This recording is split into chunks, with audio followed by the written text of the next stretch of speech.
Brisbane's number one hit music station. This is B105. Stav, Abby and Matt. Sunny today. Beautiful day for Friday's Live coming up tonight. 20 degrees right now. Here comes Arnie. Arnie leads.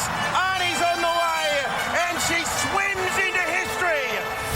Yesterday we were in shock. Not because we think she's making a bad decision, but just because we love her so much. We love screaming out for her. Ariarne Titmus declared that she was retiring from swimming. Now, the man who would know all about this, closest to her, is her dad, Steve, who we've talked to on many occasions before, especially during the Olympics.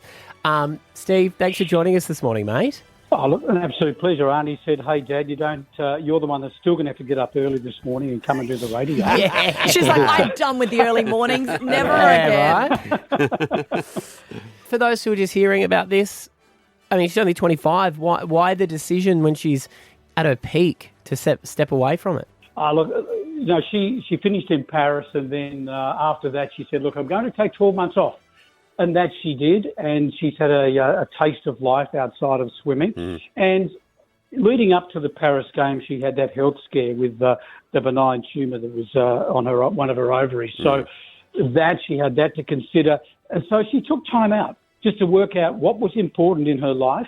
And as she said in her announcement yesterday, that she's come to the realisation that there are some personal goals that she wants to look at and wants to achieve. And now is the right time to step away from the sport. And we've obviously been in full support of that. She came to us, over the recent months and said, this is what I'm thinking and this is what I'm looking at. And then as us as parents, our role was really to be comforting with her and walk her through it. What are the things that you like? What don't you like? What do you want to achieve in life? She's that little 7-year-old girl that we used to take to the pool in Launceston and crunch across the grass, had a dream to be an Olympian. Well, not only that, she became one of the greatest middle-distance swimmers the sport's ever seen. Yeah. And she can walk away as achieved more than she ever dreamt of. I guess for everyone that, sees it, when you see someone like her at the age of 25 and even like Ash Barty and a lot of different professional athletes who walk away, we go, oh my gosh, it's, so young, why now? But when you look back at it, it's been a long career. Well, it is, but there's so much sacrifice. Like, to be at that level, there are so many parties that are missed. Socialising that a normal kid would go through that you would see firsthand, Steve, right? Oh, it's a tough gig. Rowing parents know as well. It is tough. You've got to get up early in the morning. You've got to train for kilometres after kilometres, and then you've got to go back in the afternoon. Then you've got to sleep during the day. You've got to eat the right foods.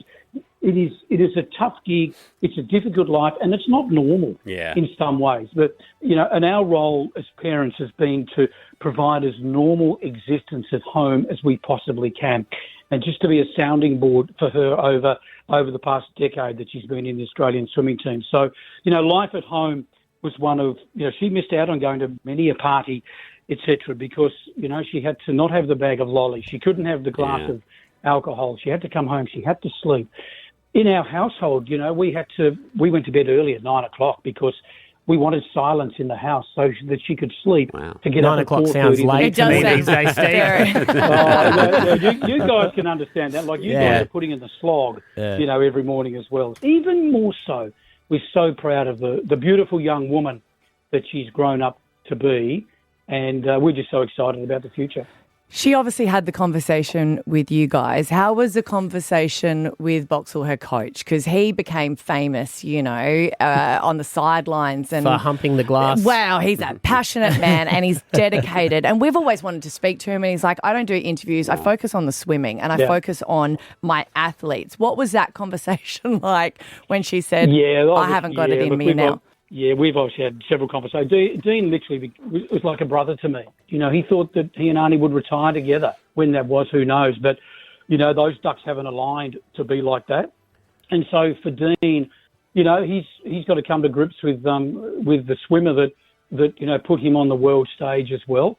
But he's got other swimmers to work with as well leading up to LA, and who knows whether he continues to Brisbane 2032. Obviously, it would have been a tough decision for her to make, and, a lot of the reflection of making this decision was based on the ovarian cyst that, luckily has given the AOK.